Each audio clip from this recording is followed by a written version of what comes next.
Hi, everybody. This is Carrie Patterson. I am a teacher currently at Pioneer Elementary, but was a former teacher at Booker T. Washington Elementary. I'm the 21st Century Family Engagement Facilitator.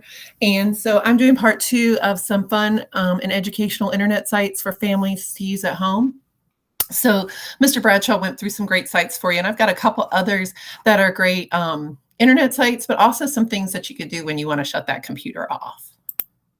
So I'm going to start with STEAM, which you've probably heard of STEM. And STEAM is basically the same thing, except that it incorporates art into the program. So the first one is PBS Design Squad. This program website is designed more for your older children, probably 3 through 5, even up into middle school if you've got any of them at home. So I'm going to go ahead and click on that for you. So what's neat about PBS Design Squad is that there's videos to watch, you can design things, you can build things, and you can play games. So what I really like is a lot of the videos.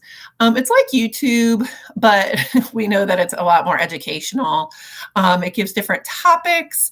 If your kids are into certain things, they can watch some specific videos. There's how to make things, make some it's light up a room by glowing sticks and using lights and batteries. So there's just a lot of really cool stuff here. Design, there's some challenges. Design a car powered by water. They can add their own design. They can chat with other people. And then there's also some games. So I really liked this website a lot. The other one that your kids may or may not be familiar with is Hour of Code. Hour of Code can be used with any grade level. And when you go to Hour of Code, it is free. And what code is how computers know how to do what they do. So you have to program things using computers, and then simply they teach kids how to use block code.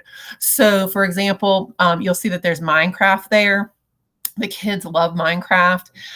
You can go by different grade levels. So like there are even pre-reader things where everything is just done in picture form.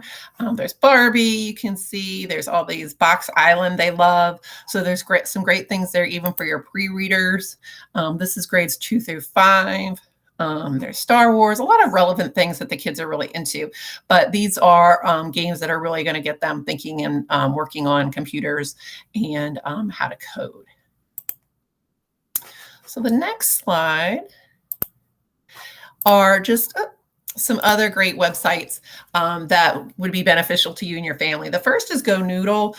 If you do not use GoNoodle, I would recommend, if you just need something different to watch or exercise videos, your kids will love these. These are for brain breaks. They're probably very familiar with them in the classroom, but maybe not as much at home. But families can get a free account and do some different things. What I really like about this is they always give a feature, they give a new one. And then they have dancing. But what else is really cool, if you go all the way down to the bottom, it's show me something delicious, dynamite, silly, or loud. Also, the other day, it showed me something to calm down. So there's some yoga ones, some live in the moment. There's just all kinds of categories.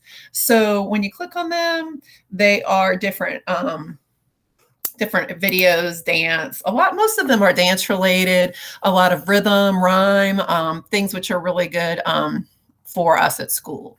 There's some inspirational ones. Your Courage is just to get kids thinking about think about it. Different topics. Sit or stand up straight. Take a deep breath and follow along.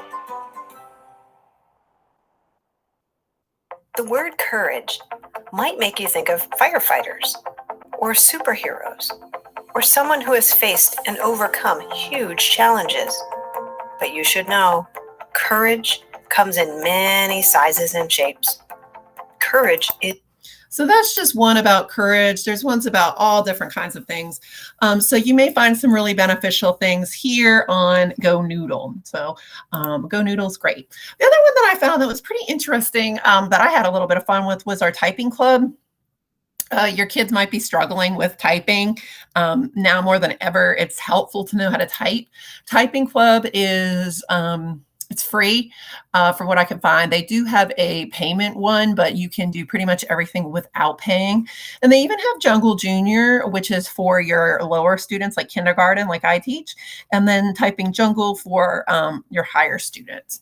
So with like Jungle Junior, it has them working on certain, you can go out of order, but with your littler ones, I recommend that you just kind of follow through, but talks about like typing specific letters and then typing ABC. It's really kind of cool. If you go back to Typing Jungle, if your student does know how to type even a little bit, they could take a placement test and that will have them know where to start. This one is pretty hard. I did this to see how I typed and they had me start at the beginning. So again, just a really good skill to have. May be beneficial. All right, so then I put this one down, turn off the computer and have some fun. So the internet, as we know, is a wealth of resources. Some are good, some are not so good, but sometimes we just want our kids to turn off the computer and that's okay. It's winter, so it's harder to get them to go outside, but let's go into a few things that I found that may be beneficial for you and your family. All right, so the first one was science fun. It's always nice to do a little experiment. Kids are always asking us questions. So I have compiled, this website has 2 weeks worth of fun, easy science experiments. Dancing raisins, will things sink or float, how to make shiny pennies, just tons of things that you can use with at-home things that you already have. So that's a really fun one. The other thing that's really, really cool are scavenger hunts. So I use scavenger hunts a lot in my classroom, but even older kids will like to do them. I found one that was like a teen scavenger hunt. If you've got a group of even just a couple cousins hanging out, they could work together or kind of have a little competition. They go like just around, on the street, in the neighborhood where you feel safe, and let them get out and try to find some of these things and use their phones. I found one that was a car ride treasure hunt, a picture scavenger hunt. And if you just Google scavenger hunts for kids, there are all of these scavenger hunts that come up. I always like to use images, which is up here at the top. And I just look for ones that look interesting to me.